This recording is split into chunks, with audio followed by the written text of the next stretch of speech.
No Fun, the Jen Kirkman podcast, season 10, episode 19. Oh, isn't this a great feeling? You've just settled into whatever you're doing, sleeping, driving, walking.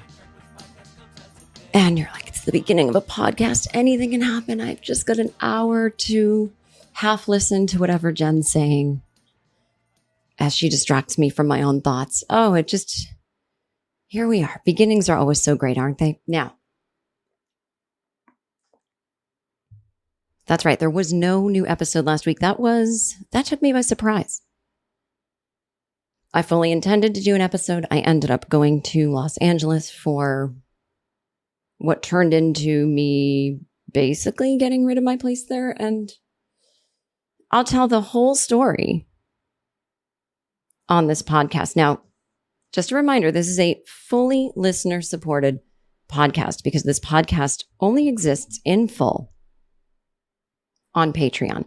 The ads that you hear right now, if you are listening on your favorite podcast app and you are not a Patreon subscriber, the ads that you're hearing right now are simply my ticket to ride to be on this great platform run by the Misfit Toys Podcast Network, which is run by Jimmy Pardo and Matt Belknap of the Never Not Funny podcast, my dear friends. But so I do put out a 10-minute teaser every week for those of you who don't want to make the commitment to join Patreon, but who want a little something. But the podcast does pay some of my bills, and that happens all over on Patreon. And you can join for $3 a month. That gets you 2 episodes a month every other week, or $5 a month. That gets you 4 episodes a month. Obviously every week. But in my defense, so I didn't have a new episode last week. In my defense, September has 5 Thursdays, and this comes out every Thursday. So you know what? You're still going to get your 4 a month if you pay for it. And if you weren't, I would have made it up to you with an extra episode coming. But yeah, it was just, well, you know, I mean, if you've ever moved, you know how crazy it is. And if you've ever done it in such a short notice as I did. But again, that story for Patreon only right now. So again, if you want to join, you can click the link in the show notes and the link will be right there. Or if you don't know what that means and you're like, I don't know what show notes are. Where do I look? What? Honey, she keeps talking about show notes again. I don't know what that is. Is it something I think it's something we get in the mail, but honestly, we get so much junk mail. I just throw it out. So I don't know what she means, the show notes. You can just go to patreon.com/JenKirkman. Okay. Okay, great. You can also go to my website, jenkirkman.com. Click no fun. All the info's there. I think you got it, right? So I saw this article on BuzzFeed. I actually just saw the headline and I clicked the link and said, let me save this to talk about on the podcast. So the title is People Are Sharing the Green Flags, that means good signs, just in case you don't know, from job interviews that tell you it's a good place to work. And one of the things that I saw in the tweet or the headline was that if someone at a job interview asks you what your self-care routine is, that it's a good sign of a good place to work. And I vehemently disagree. Vehemently. Again, I think I don't even want to blame generations. We're all of us in the workforce from 20 to 60 are making changes. I think all of us are looking around and saying, it doesn't have to be ... this way, does it? Whether we are working half remote, half in the office, whether it's a more inclusive culture, whether it's taking a break for lunch instead of eating at your desk, whatever it is, we're all kind of looking at the way that society was set up around working hours. The where loose change makes something of itself deal. Because only at McDonald's can a stop at the toll booth turn into an impromptu breakfast stop. Welcome to McDonald's. Can I take your order? It's hard to beat any size McCafe iced coffee for 99 cents until 11 a.m. But pairing it with the new Cheese Danish is a good way to try. Price and participation may vary, cannot be combined with any other offer. Ba-da-ba-ba-ba. and we're realizing we can keep making adjustments. The 40-hour work week that some find so oppressive, that was brought to you by unions that were trying to save people from overworking. And, but now it's like, well, does it have to be between these hours? And what if you're this kind of person with this kind of circadian rhythm? And I'm all for office life not being the way it was in the 60s, when it was just men running the thermostat. But at a certain point, I don't need this kind of bullshit in my job interview, because I will say one thing I've noticed. And again, I'm sure there is a type of person that's like this of any age, but I only have experience with it mostly from younger people who ask me advice about comedy or whatever. What I find is that with younger people, kids today, they're not asking so much advice because they have something they need a solution to that they've done and they want to do better. They're asking, what did you learn that I can skip?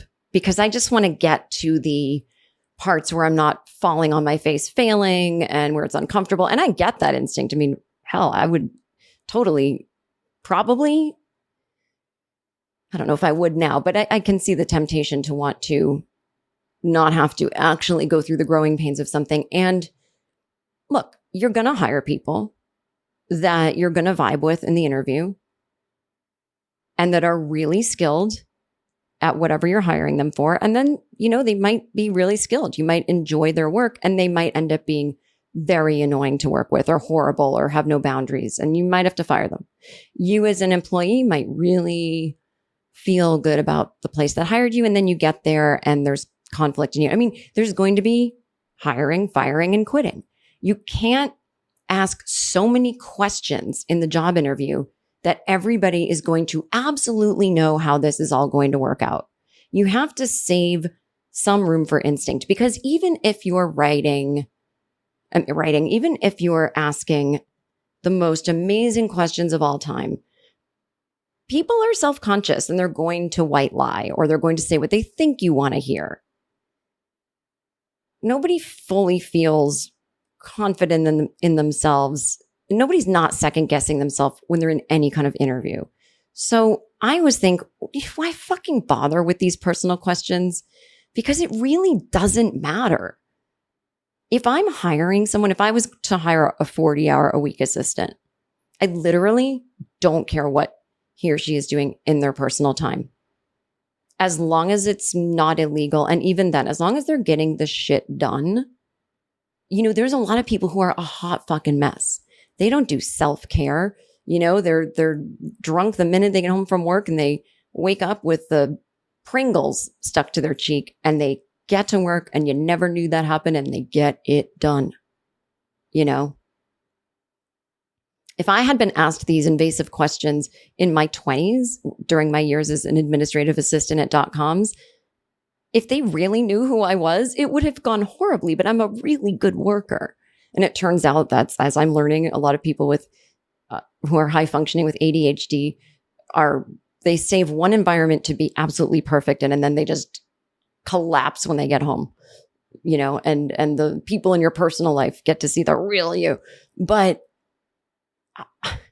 the questions I got asked in my day was, where do you see yourself in 5 years? And the answer is some version of, well, of course, working for this company, very committed, and, taking on more responsibilities. They want to see that you don't want to just stay in one place, because I don't know why that's bad, but whatever. But you don't want to be too like, well, I'm going to be in your position running the company. Like, they don't want that either. And they want a little innovation, like, and maybe someday starting a company of my own, and then maybe say something personal like, no, you wouldn't have. You wouldn't have been like, and I want to be married. Like, you would not have ever mentioned your personal life. And then they go, oh, great answer. And it's a total lie. You're like, I'm a temp, and really I'm a stand-up at night. Or, I'm tired of temping, and I want the health insurance with this job, and I don't give a flying shit about it. And when I quit, it'll probably be really messy, because I'm probably not even going to give 2 weeks notice. And if my dreams came true and they put me on a sitcom, this is me in my 20s, I'm fucking out of here. You know what I mean? And it's just so funny, because I remember interviewing at this .com, And I didn't know that I was on the bubble of the .com bust. I didn't know that in a year, every company ever would basically go under and very few would survive from that first batch. Hi, I'm stand-up comedian and sex symbol Tig Notaro. And I'm actor and writer Cheryl Hines. Before Cheryl and I got into the big business of podcasting together, we were just simply friends. And we're still friends. But now we talk about a different documentary every week on our podcast, Tig and Cheryl, True Story. We have covered everything from true crime to Britney Spears to my octopus teacher. I'm just laughing because my octopus teacher was crazy. I found it more interesting that his son now had a stepmother, and it was an octopus. We also, Cheryl, tell stories, go on tangents, and generally make our sides hurt laughing at each other. So whether you love documentaries or just want to hear us slowly lose our minds, check out Tig and Cheryl, True Story, wherever you get your podcasts. All right, cool. And I'm like, 5 years, I'd love to just be taking more responsibilities at this company, going from executive assistant to maybe sales. And then, who knows? And it's like, yeah, guess what? In a year was 9/11. And every investor that was going to invest in our company, either their company didn't exist anymore because it was in the towers, or everything was terrible. And then the company went under 2 years later. So where I saw myself in 5 years was actually in LA doing stand-up. You know what I mean? It's like, and that's where I was. It's 5 years. Fuck off. So I thought that in the 90s was an invasive question. And now self-care, get the fuck out of here. So here are the green flags. When they ask questions about yourself, what are your interests, hobbies? What are you most proud of personally, to show what kind of person you are than rather how much of a workhorse you'll be? This shows that they're interested in learning how you will fit into the team as a person.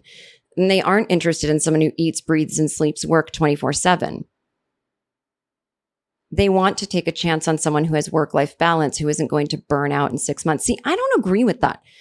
Just because you don't ask someone, what do you do personally, doesn't mean you can't get a sense of what kind of worker they are. And just because you want to get a sense of what kind of worker someone is, God forbid you want them to work for you. So I want to know what kind of worker you are. I don't give a flying fuck about your hobbies. I really don't. You will notice that at work when you start telling me about your weekend. I'm only kidding. People that I work with, my personal job that I have, I want to know what everyone's up to all the time. But like in an office where I'm like a temp, I don't give a flying fuck about anyone, but I'm just saying, there's a world where you can ask someone what kind of worker they are, and that helps you know how they fit into a team. Do you like to lead? Do you like to follow? Are you better, working on your own and then having someone check your work, or do you want to collaborate? If I have a project and I need 6 people to work on it, and I need one person to lead it, one person who really hates leading and is really shy, but they'd be really good at, working on their own hours from home on something, and then someone else who loves to collaborate. So maybe those 2 people collaborate. You know what I mean? Like if I needed 6 different personalities like that, I would not figure it out by going, well, what's your hobby after work? You run? Do you hike? Do you barbecue? Do you sail? Do you like to knit? I mean, none of that's going to give me an idea. And I'm not going to go, wow, they have hobbies. They're not going to burn out in 6 months. Anyone could burn out. This is what I'm saying. You guys, you can't ask the right questions to make sure that you don't end up with an employee who's going to burn out. Somebody with amazing amounts of hobbies could burn out. I feel like what I'm seeing in the younger generation is this like, okay, if we do all the right things, we won't make mistakes, and then nothing will be a surprise. It's like, guess what? That's not going to work either. And then what do you do for self-care? This is a signal they see work-life balance is important and want you to be self-aware about your mental health. That's not your fucking business. That's already a boundary right there, like I'm calling HR. And by the way, it doesn't mean they want that. It means someone told them to ask that. Because if they really wanted it, they would create an environment that works for my mental health by providing a lounge, a yoga room, flexible hours, confidential mental health services, that kind of thing. Not going, so what do you do for your mental health? Nothing. I don't know if you'll fit in here because we're really into mental health and shaming people who won't talk about it in the interview. Imagine if I came in an interview, oh, what do I do for mental health? Well, I take Vyvanse. It's an ADHD stimulant. I also take an antidepressant. I See a psychiatrist. I've been seeing one for 20 years. You think that's going to sound fucking great to people? Like, just get the fuck off. If during the interview they talk about more than just the business, if they tell you something personal about themselves, it turns into a conversation. It shows they're interested in you as a person. I don't want you to be... Now, something like a writing job, it's a little more intimate and it's a lot about sharing your life stories in the room. But even then, they don't ask that in the interview. It just sort of comes out in the room. And they give you a contract for a short amount of time. And if you're a good fit, they renew it. And if you're not, they let you go. But you can only tell by doing. Ugh, it's so annoying. I'm not even going to go on and on. This one, as a mom, it's a major green flag when everyone I interview casually brings up their kids or family or has family photos on their desk. I want to know it's a place where there's an understanding that everyone has a life beyond work. So the only way to have one is to have a family. Like, just enough. This is foolish. None of this is right. And whoever is going about job hunting and job giving this way, I need to run some kind of seminar that's like, listen, everybody, keep it simple. Everyone's going to fail at some point. That's where you do the learning. Stop talking about self-care. You sound like white people. Okay. Now, if you want to hear about my trip to Los Angeles, you can keep listening only on Patreon. So I'll see you all over there. That's right. You're going to join it right now. This is the day you finally do it. I'm serious. Go to those show notes. I don't know what show notes are.